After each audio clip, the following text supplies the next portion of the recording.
For communication and PR practitioners, beyond busy schedules and projects to mark the second half of the year, September is Ethics Month. And like every other scheduled thematic month, it's aimed to help focus conversations and drive reflection within professional circles.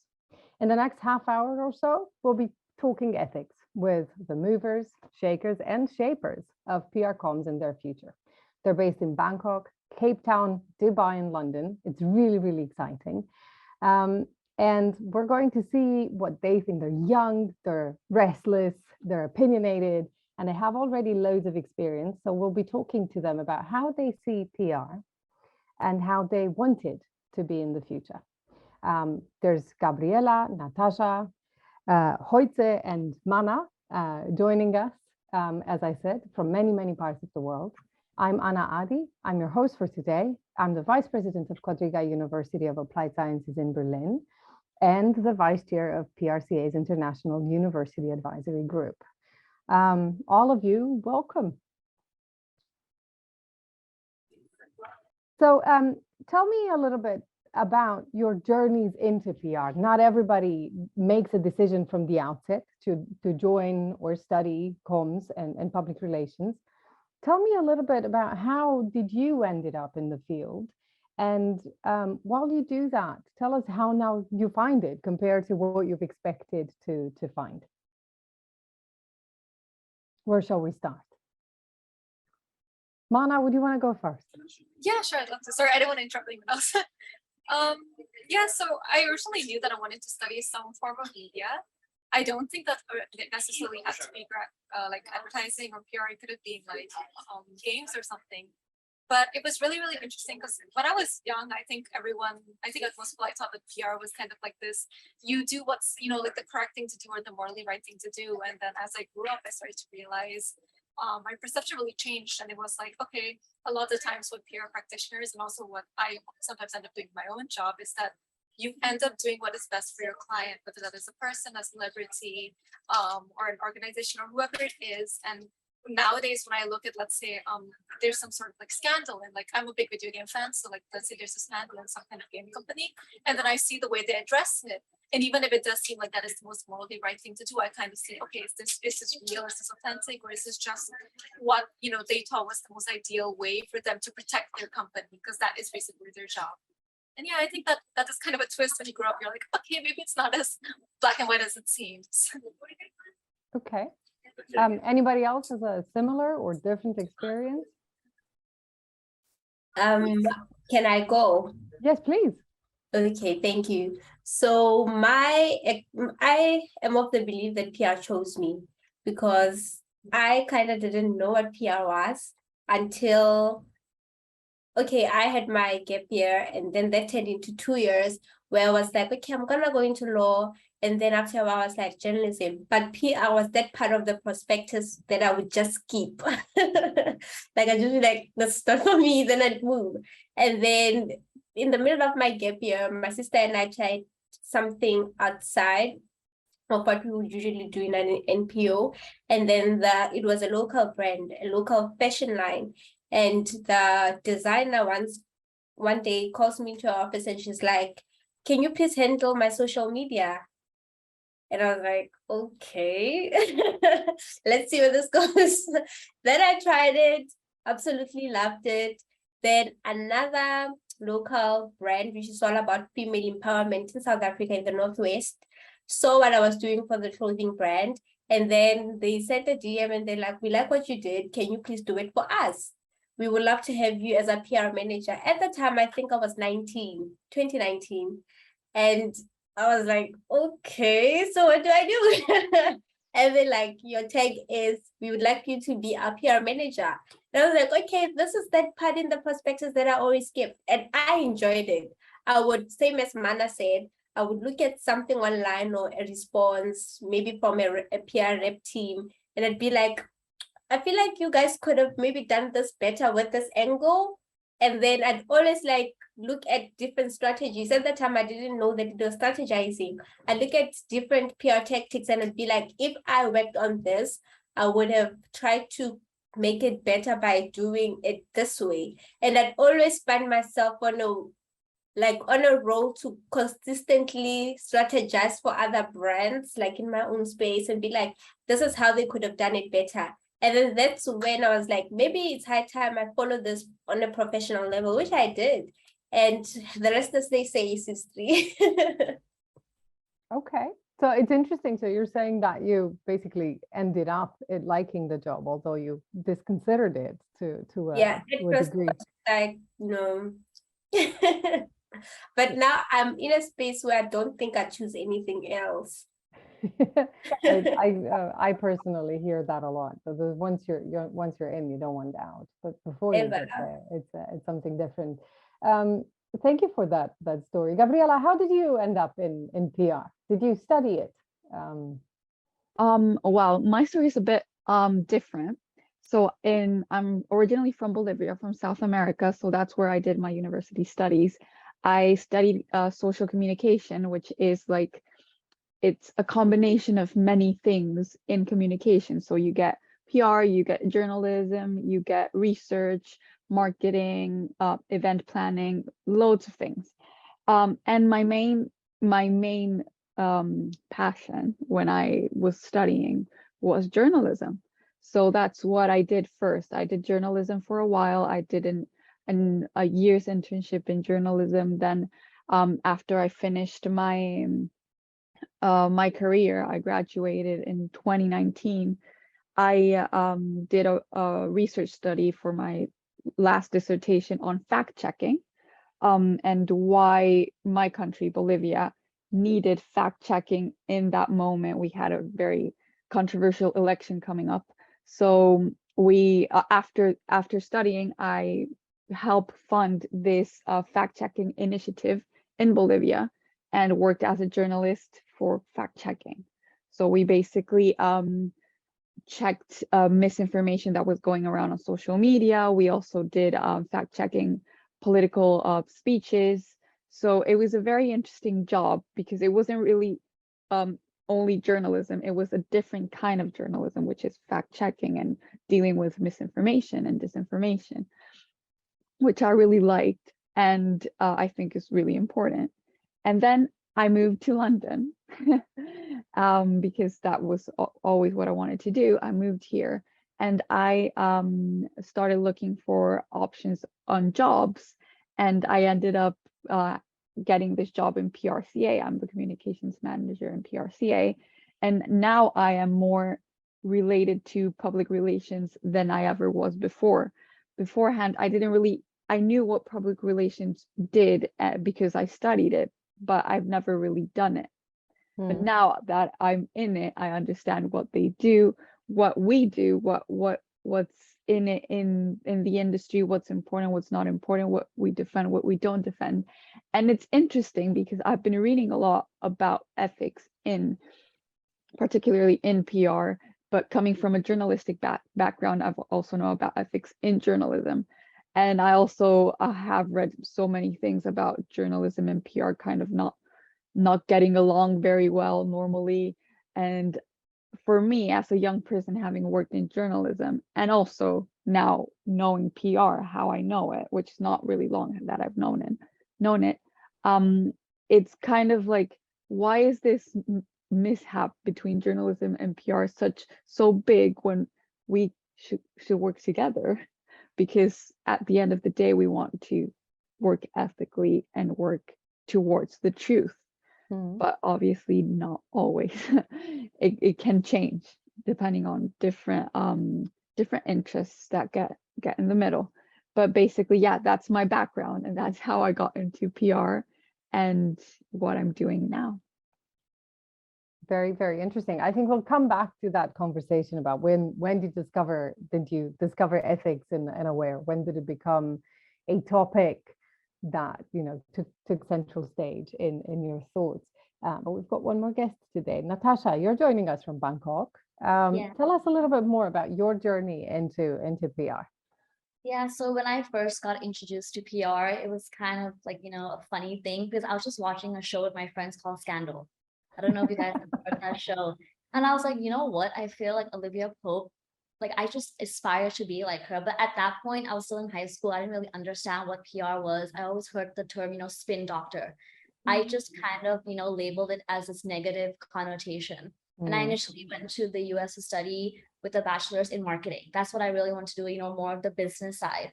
But when I started taking these classes, I just felt like I couldn't share my own personal views. Everyone just seemed stuck in this little bubble. No one was really creative in that sense. So I was just kind of lost in my freshman, sophomore year. But then luckily I had an amazing advisor.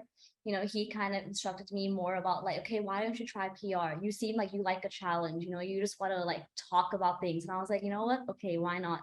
So I just took a leap of faith and I loved it because I felt everyone in that room, in all the courses I took, everyone was so inspired.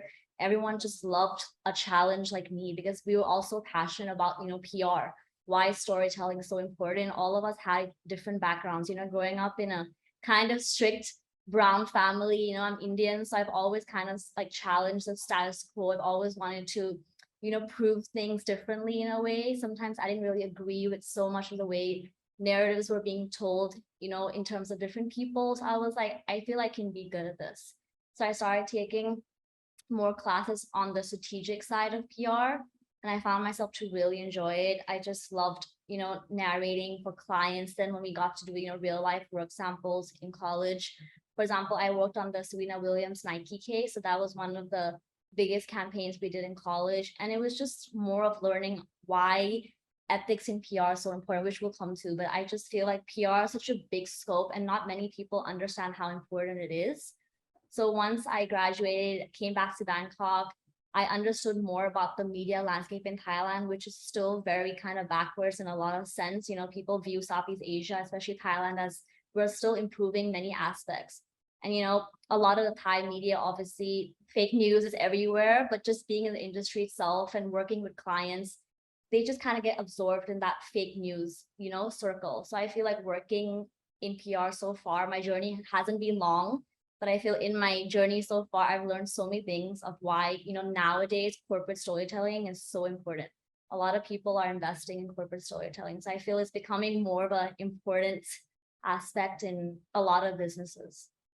So let's go back a little bit because of course we want to talk about ethics and you mentioned this in a sense. When did this become central stage? I mean, Mana, when she had her introduction, she said that she's discovered that there's this difference between doing the right thing, the right thing to do, Mana, this is what you said, and then it's the best for your client. Yeah.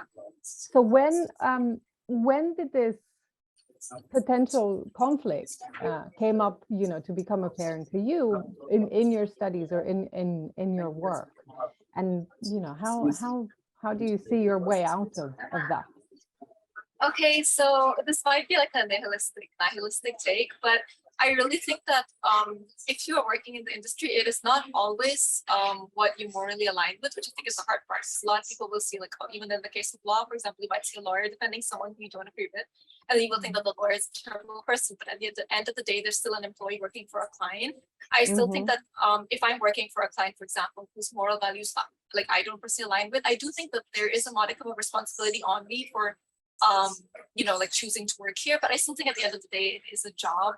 And I think a lot of the times, some of the, for example, in advertising, there are a lot of places that are still not ready to have like a diversity in terms of models, for example, and then we don't pitch them because the clients will reject them. But that doesn't mean we don't want to see those things. Like personally, I would love to see those things. I'm very much into gender and politics, and there is a race and diversity, and lots of different representation. But you don't always see that in the advertising industry. And a lot of the times, people will see, okay, maybe that agency or the creatives in that team or that the people who work in that company, they don't want to see it, but it's not always up to like people like us.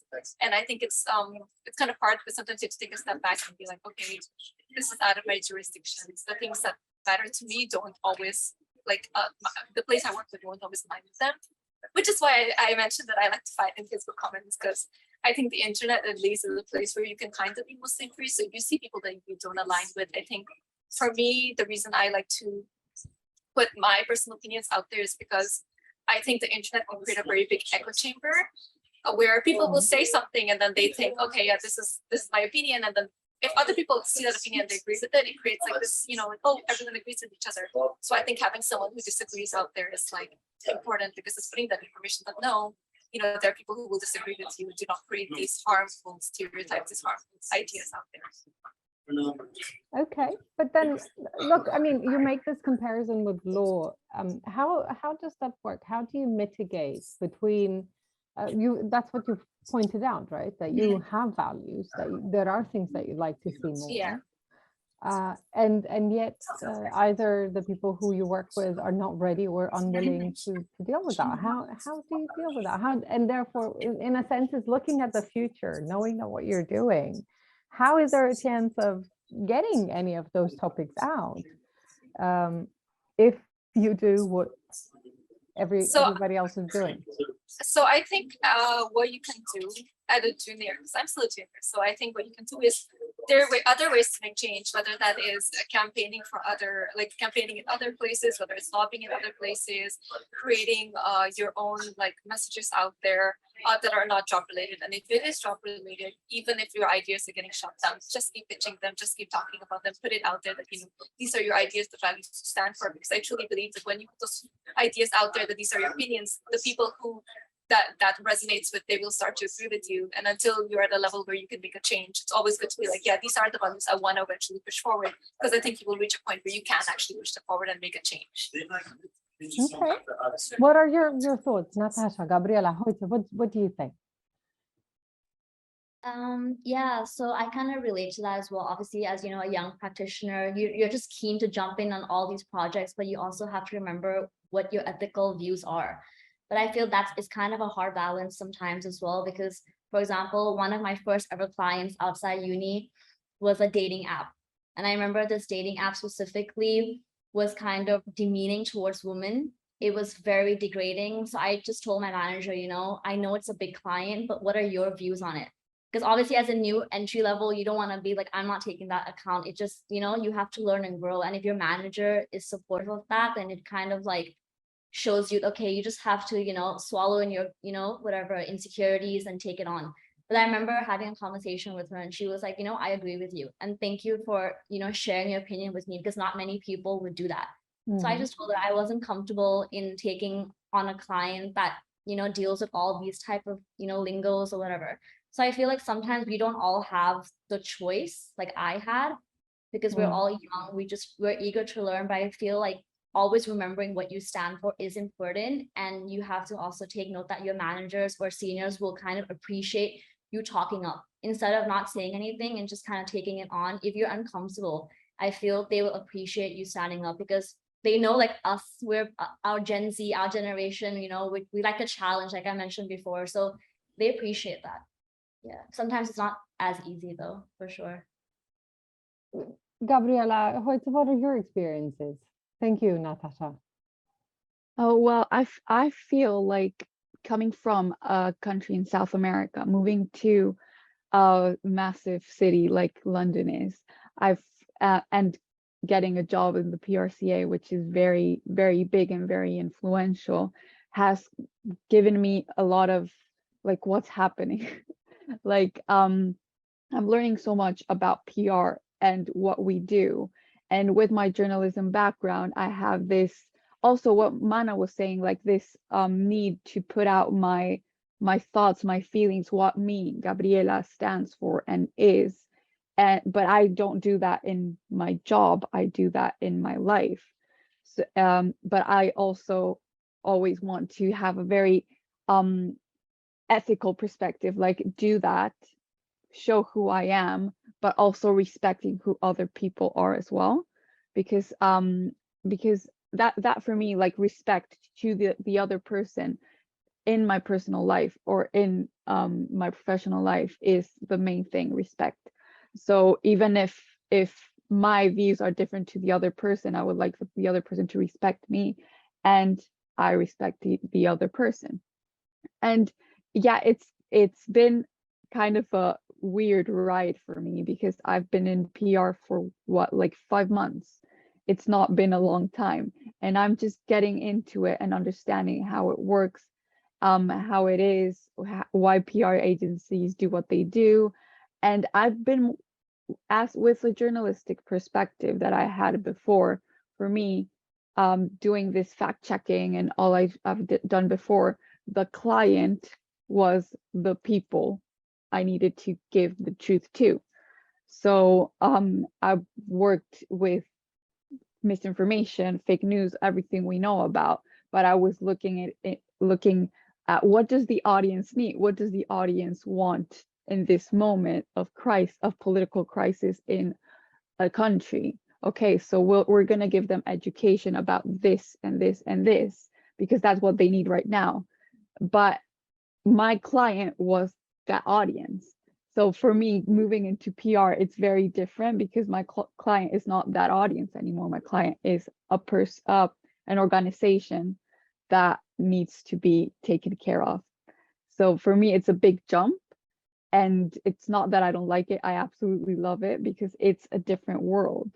But in a way, I feel that my values and my ethics as a journalist before are very strong and will work and are working for what I'm working for now. Okay. You've been nodding quite a bit. That's because I feel like they've all kind of touched on the things that I would like to touch on.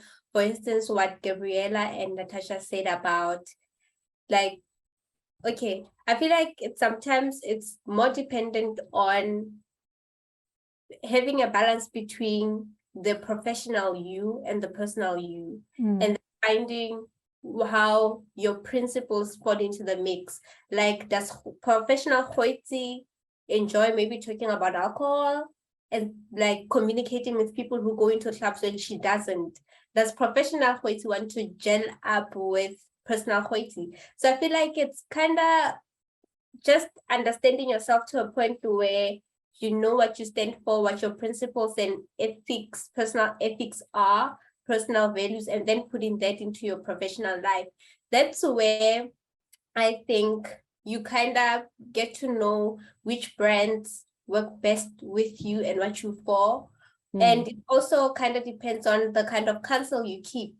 If I ask for advice from you, it kind of like, if I depend on the advice that I get from you and your experience, taking into account that you are more experienced than I am and you know the industry better than I do, then I'm most certainly going to be like, okay, if Anna said, Goitse, this is best, maybe starting off with an agency, which is the advice that most of us get.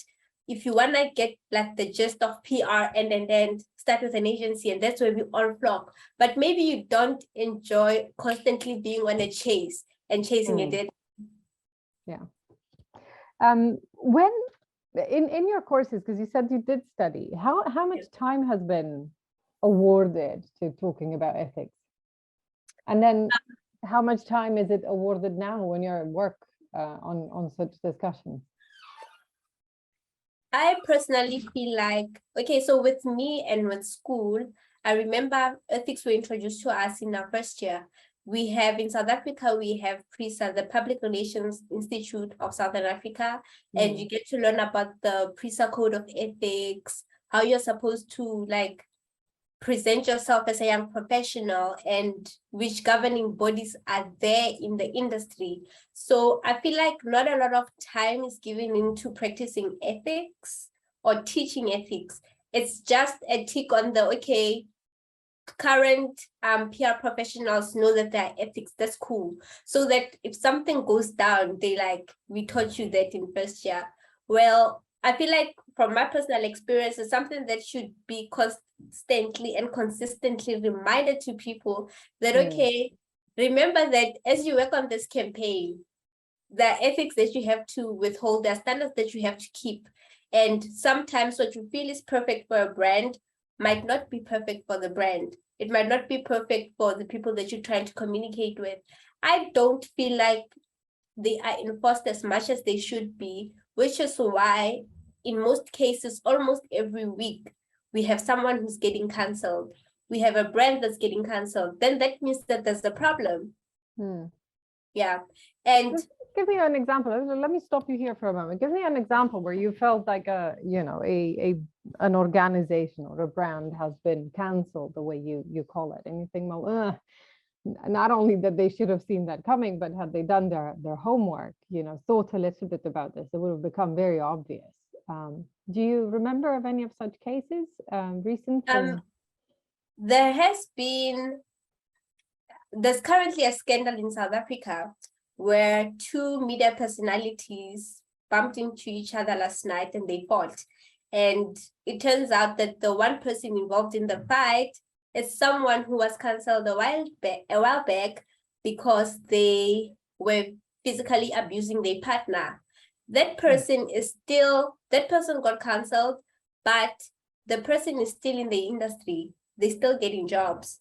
And it's at a point where you're like, who actually gets to cancel people?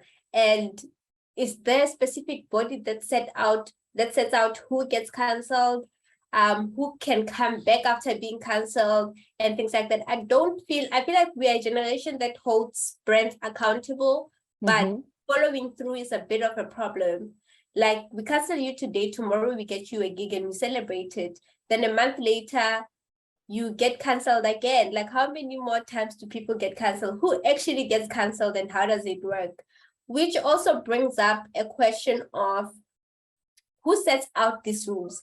And should we have a body of lawyers, policymakers who just sit down and be like, this is how you fit the criteria of being cancelled, and this is what brands should adhere to?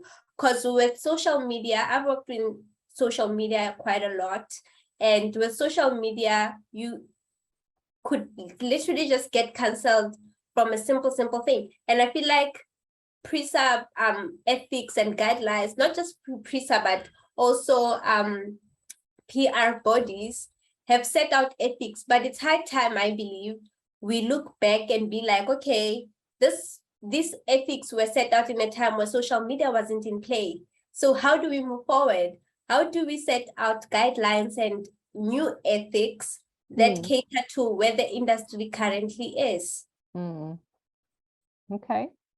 So I think you're asking quite some tough questions there. I mean, guidelines, ethics, codes, research suggests over and over. I mean, there's Jacques Letang, there's Lee Edwards, for instance, in the UK. They've been pointed out over and over that, they're nice to have, but as long as there's no enforcing to them, then it's tough luck. Not to mention that you have cultural elements at play that make everything relative, right? I mean, all of you are based in such different places of the world. You've made experiences in different places of the world.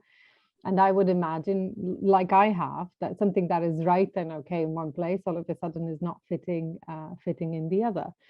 So I think this question about how do we go about from the ethics, which is the high plane, to the day-to-day, is quite a tough question.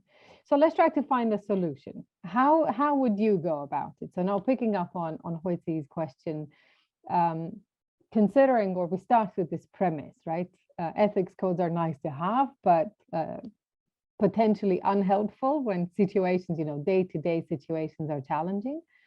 What would you like to have in place? What would you need to feel equipped to address whatever challenge you think you might be facing? What are your thoughts? What do you think? What would you like to have? Should I go with this, or is go ahead, and then we'll see. Natasha, Mana, of course, and Gabriela have different experience in different parts of the world.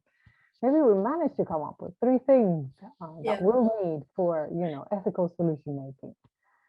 I feel like, for me, as someone who has practiced PR mainly on social media, I'd say let's find a ground for people in law, people in PR, and people involved in, for instance, publishing a statement kind of goes into like getting lawyers involved and things like that.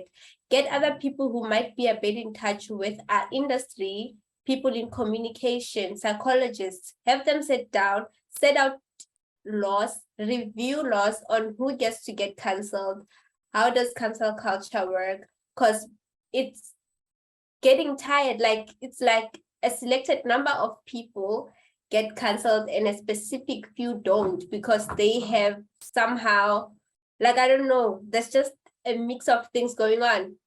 I'd say let's sit down, review the current laws that we have, because some of them don't cater to where we are, like currently in the industry with social media and things like that, and kind of find a way for PR right now to cater to the PR that will be practiced 5 years to come, because you never know what might pop up next after social media. Okay, so one is a legal framework. Yeah. What are your thoughts? If I can jump in here, it's kind of similar to what Goitse was saying, but I'm more, because I've worked in social media a lot as well, so I'm more for making a more tough regulation for hate speech specifically, because hate speech is what I think ignites so many controversial stuff in society. It can just like ignite riots, political conflicts outside in the streets.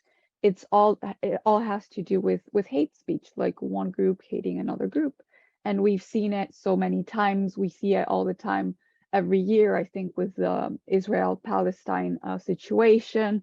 We see it with so many different topics that I think it's for me, it's one of the main things that needs to be regulated in social media, hate speech, and how obviously Facebook, Twitter, Instagram have their regulations, but it's also, I think, tough for them because you're messing with freedom of speech at the same time. So it's like, where do you put the regulation? Because then one person's going to say, oh, you're not letting me be free to speak. So it's very tough. It's very easy to say, put more hate speech regulations, but is it easy to do? That's the thing. And that's where I think that's where all the issues begin to like take place, because if you're doing something that seems right, then you're crossing the line and stepping on a human right. So it's like, what do we do now? And for me, it's like, you want to do something, but you get to a wall, and then you can't do anything else. And it's hard as a young person, because I would really like to see how to get like through, like open doors, open windows, and see something new. But I working in social media with fake news, misinformation, have always seen a wall where you can't really move anymore, because there's loads of people that just want to say what they think, and they don't really care about anything else.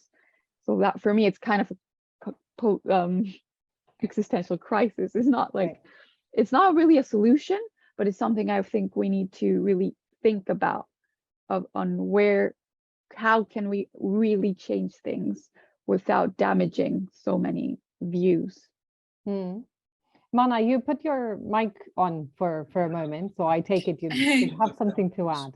Yeah, so I agree with Gabriela in the sense where I think it's the problem is the very fine line between of like stopping hate speech slash like harmful information slash misinformation versus censorship, which is I think what most people fear. So for example, here in Dubai, hate speech is actually illegal by law. Right, so like things like racial slurs or like like sexist slurs, those kind of things are actually legal. There's things that you can actually go to jail or potentially even deported for. And while they might keep a lot of people safe, I've heard that people argue, I've seen people argue online that okay, but there's no free speech, because at the same time there are things that you cannot criticize that might need criticism. Obviously for legal reasons like I mentioned, but yeah, so I feel like that becomes a problem online, and it starts to differ with people's values. For example, I'm a big fan of anime. A lot of anime has themes that might be harmful to women and minors, but at the same time, those are things that one, may be culturally accepted in like the eastern parts of Asia, and two, do we have the right to censor their media because we're not from their part of the world? So if we start to censor what can be shown in media, what can be represented in media, then are we just like snowballing an effect of whoever is in charge get to censor whatever they see in media? And I think that's the problem with law in general. When you start to regulate guidelines, like how far does it have to be for someone who in power who might have a harmful stance to actually ban something that people might not agree with. And I think that is the problem that we saw with Roe v. Wade in the US. You know, it's someone's opinion, but it holds such high power that it is actually taking effect and affecting the lives of potentially millions of people. And I mean, when it comes to the regulation, I mean, Thailand is not very far. As far as I remember, Natasha, there are laws in place, or there used to be, right, where you couldn't say particular things about the king, where you could report websites, it was back in the day, and probably accounts that are considered to be offensive. And that it's part of all these elements of regulating speech, right? Or depends on how you see it, right? As regulating policing. Tell us a little bit more. What would you think is needed? What do you think you need? You as a practitioner, you, Natasha, in your own organization and environment. Yeah, so what you're saying is completely right. You know, I feel Thailand as a country, we have a long history of the monarch as being, we can't even mention the name walking outside in the streets of Bangkok, because just the rules and regulations, you know, in the past, let's say 10 years ago, if you were supposed to write like a name of the king on Facebook, you would just be in jail. It was that bad. But I would say in the last 2-3 years, you know, the new generation have really come up and said, you know what, we don't stand by this. What about our voices? What about free speech? So I feel like a lot of the things are changing now. For example, you know, back then, before watching a movie in the cinema, you would have to stand up for the national anthem. If you go to a movie theater now, no one would stand up. And I feel like it's a lot of our generation that's kind of changing the way of things in Thailand itself.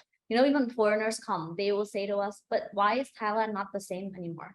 They've sensed a change itself. They've sensed, you know, it's becoming more like the US in a way, like, you know, about free speech, about all these things. So I feel there is still a very thin line to walk on. You know, if you were supposed to say anything on social media about the monarch itself and just anyone associated with that. So there is still rules and regulations, but I feel like our generation have really stepped up and, you know, we're making a change towards things that really matter. Whether it be, you know, feminism, social, like, you know, social rights, you know, sexism, things like that, which Thailand have been kind of, you know, paving their way towards that. But I agree with everyone else, you know, social media, I just feel like a lot of platforms, you know, Instagram, Facebook, TikTok, things like that, I just feel they're afraid to take a stance or, you know, to regulate things, because I'm a big fan of football, English football, and I feel like a lot of players have been getting hate speech. Everyone knows this. If you watch the Premier League, you know, a lot of players of color have been getting hate speech on social media. And I recently watched a video on YouTube where a British influencer actually said, but nothing happens. You know, they can kneel all they want, but what is really happening? What are we doing about it?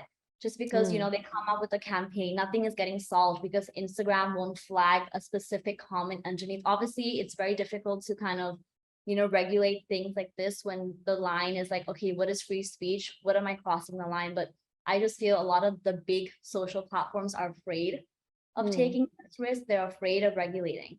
So I feel like hopefully in the next few years, because everyone is so vocal now with social media, you know, technology is emerging in different markets. So I feel hopefully we will see a change, but I think the change has to come from all the big brands, Facebook, TikTok, Instagram, then maybe other brands will start to follow for sure. Okay, so we've spoken quite a little bit about social media and the platforms and the need to regulate what others do. But I'd like to, it's my last question for today, but I'd like to bring you back to the role of comms. After all of these organizations, whether they're media trusts or platforms or other brands that you've mentioned, so or they have communication efforts, they have communication teams. You are working for some of them, and comms in the sense, if we go back to what Mana said earlier, right? You have clients that you need to serve rather the world that you need to serve. Gabriela, you mentioned that as well, right? My audience as a journalist was the public. Now I have a client, and it's very, very different. Then my question is, how can comms, what do you think comms and PR needs to do, needs to change, needs to focus on, so that they do not perpetuate or contribute to the problems that you're seeing? In a sense, comms could be very well, you know, contributing to misinformation. comms could very easily slip into disinformation because, hey, ho, that's, you know, the client's interest. So how, you know, what do you think should PR be in the future? Where should PR put its all focus? So, you know, where should we go with this? Natasha, your microphone is on. Sorry, I thought it's you who wanted to say something. No, I can go. Yeah, as I feel, you know, working in PR already for like 2-3 years, obviously I have so much more to learn, but just being in the industry already, there needs to be more of an effort from agencies, from in-house brands itself to kind of, you know, talk to the client. Even though it doesn't matter if they're big or small, there has to be some sort of responsibility that comes from the PR comms team itself. And there has to be a fine line between what is your bottom line, but what are you doing for your stakeholders? Not just shareholders, stakeholders, because consumers are widely important, of course, to any brand. So if they're seeing a campaign, but then you know deep down that that's not the right thing to do, but they're still going to do it. So I feel like, you know, working in agencies in the past, there kind of was that miscommunications from our comms team to the client itself. Because you just want to support your client. You just want to, you know, make them happy, support that their campaign does well. But I feel like a lot of industries in PR, you know, you can be fintech, you know, sustainability, which is coming more popular now. I just feel there's not enough guidance to these brands to help them out because they trust us as, you know, storytellers to kind of guide them in a way. So I feel like a little bit more tough love, which is will be different because in different markets it's so different. Like in Thailand it's so different, Singapore, you know, wherever. So I feel there's more guidance needed for these brands, for sure, from my experience. What do you think? Goitse, what do you think is needed? You know, what should PR do in the future to help the world, beyond, you know, the regulatory framework within with which we seem to need? I believe that there's a lot that should be done to not only cater to like the industry, but to also cater to its practitioners. For instance, there are brands that don't hire people who studied PR to be the social media managers. They can easily choose someone just because they have 1 million likes on social media and somehow they're qualified to run a page. Well, the people who study for that, we study for that, and we should be the people who do that because we put in the time, the effort, and the work to make it happen. So I feel like our industry currently is being like gatekeeping plays in a lot, in a sense that even before, if I propose something, for instance, if I propose something for a brand and then yes, it's what I believe. If the target audience is people my age, Gen Z and all that, then it has to get approved by someone who's not a Gen Z, by someone who doesn't understand how I feel my people need to be communicated to. So I feel like in our country, there's a long battle, same as Gabrielle and Natasha have noted, on free speech, differentiating between what free speech is and how not to step on people's human rights. So I feel like we should invest more in the industry because I know there are some people who even mix communication with advertising and marketing. There needs to be, people need to know that there's a difference, and being an influencer doesn't give you a seat at the table where people in PR sit. And all of a sudden, just because you know how to sell yourself online, then you automatically given a pass. So I believe we need to put in more work into defining what PR is, because I feel like some people don't understand it. Some people don't understand what communication is and what it stands for and how it should be practiced. So I feel like putting it more work into educating people would do best. And then making sure that the people who approve things that are set out in communication are people who are passionate about the industry and know it better. Okay. Yeah. Gabriela, what do you think? Mana, what do you think? What should we do? Well, I think it's also about an issue about regaining trust, because I think it's very hard for people to understand what PR actually is, because the way it's been portrayed in movies and in social media and everything adds up to a big confusion and misconception of what it actually is. And people latch onto this thing in their heads about what PR is. And maybe some of them actually think PR is like making bad things go away or saving a brand's reputation at all cost. But it's not that. Like, I think it's like we need to regain trust and show people that PR is not only saving a brand's reputation and doing everything in our hands to do that, even if it means damaging everyone else. So I think like PR professionals have the power to sway and alter public opinions, and we must consider the implications of these influential messages we put on to others and to the audiences, and really see how is this message going to influence my audience. What is my audience? What do they look like? What are they doing? Especially in this world where people are starting to speak up on different things that Natasha was saying earlier. So it's getting harder, obviously, but I think we can turn these new conversations into an opportunity to bring more trust to PR, a trust that isn't really there because of these movies and stuff I've said before. But we can install this trust in PR by just doing like a better practice of it, an ethical practice, a responsible practice, and not only just trying to defend what our organization wants, but also looking at the audience and seeing what they need and what they are fighting for as well.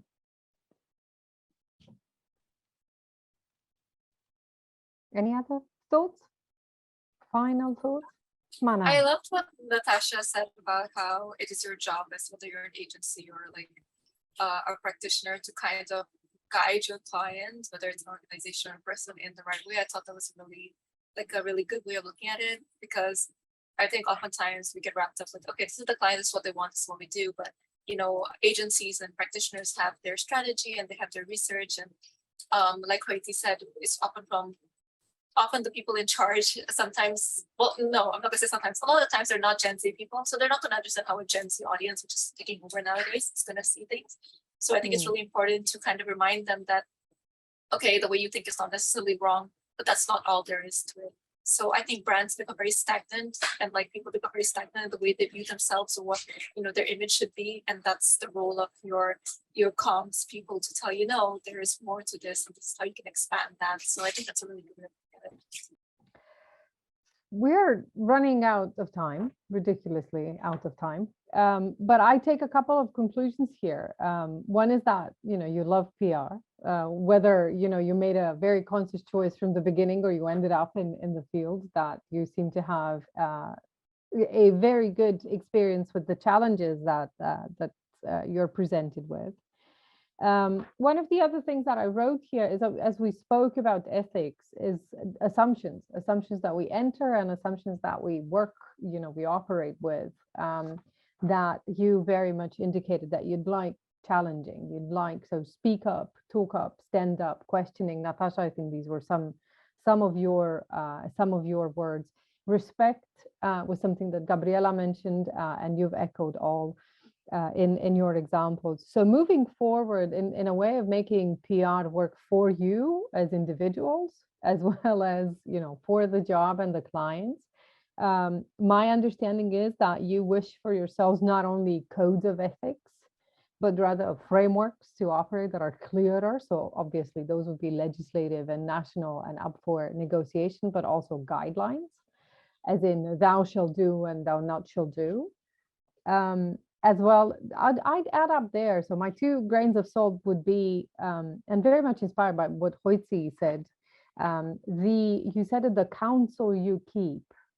And I think that's so important, because counsel you keep would mean that communicators would craft out time to talk about what they find challenging, and maybe go out, you with your clients, with your colleagues, with your non-communications contacts, that you would discuss about what you find right, what you find wrong, what you find challenging, what you find valuable, as a means of, you know, starting the conversation, but also challenging what you take for granted. And that's related to, you know, reflective practice and ethical decision making.